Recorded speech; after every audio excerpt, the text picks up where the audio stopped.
Okay, well, I've got a bit of a confusion here.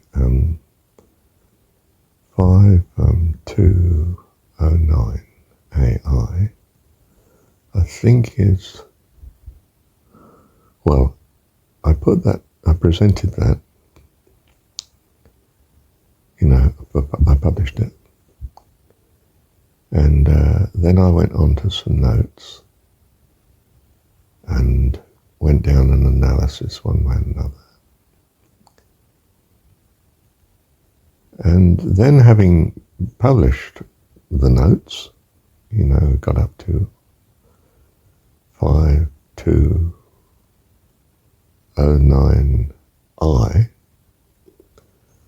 I then thought, good, well, I'll carry on now. This is a day later or so.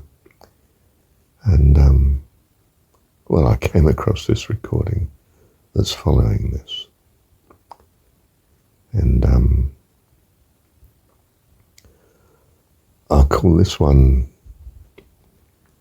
5210A, and the recording that I'm now referring to, that you haven't heard yet, is part B.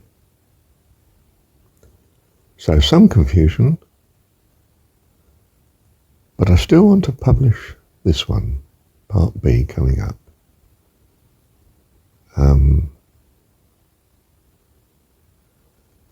I think, well, originally, you see, all the notes weren't done. It just went either part A or part B. Part B may have been recorded thinking that '09 A had been lost. Not sure. Either way, I find part B of value in its own right. I'm undecided on AI, aren't I?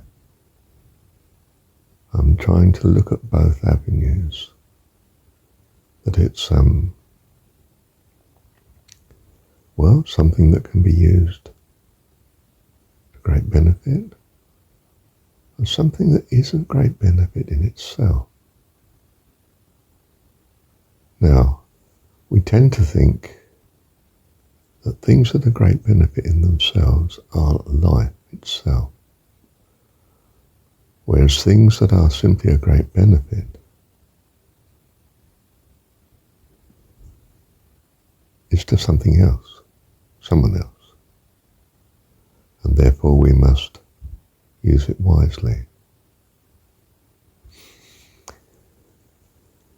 And this, I think, might be one of the problems when we're dealing with people. We get so used to dealing with things, our technology, that we can simply use people as a resource, as in economic theory.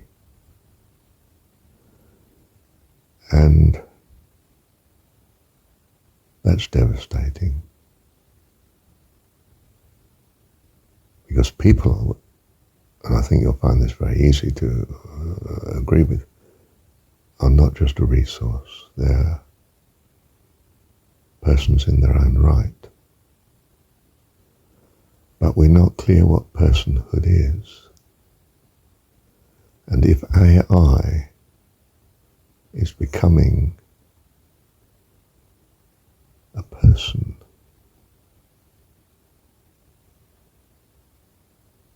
in that it's having its own values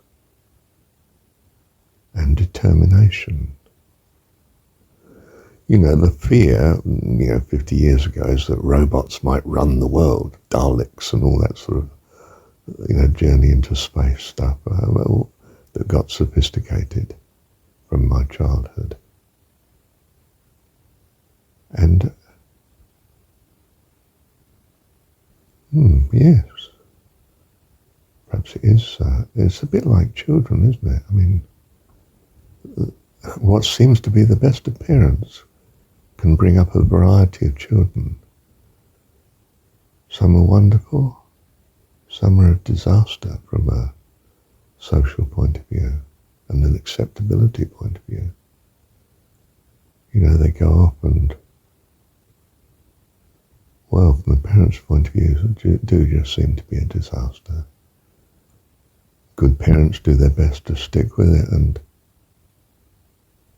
hope that, well, perhaps God will come to the rescue. But do you see, whether we see it for good or for bad, we still see our children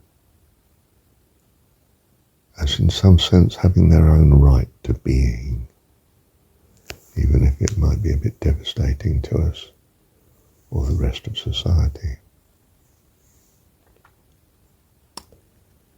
Okay, enough of this bridging part A. Perhaps you'd like to listen to part B now. Thank you, Heavenly Dad.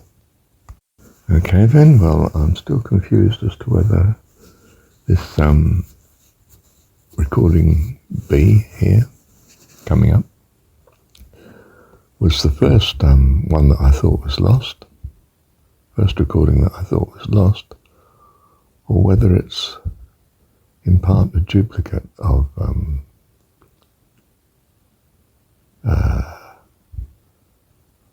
9A.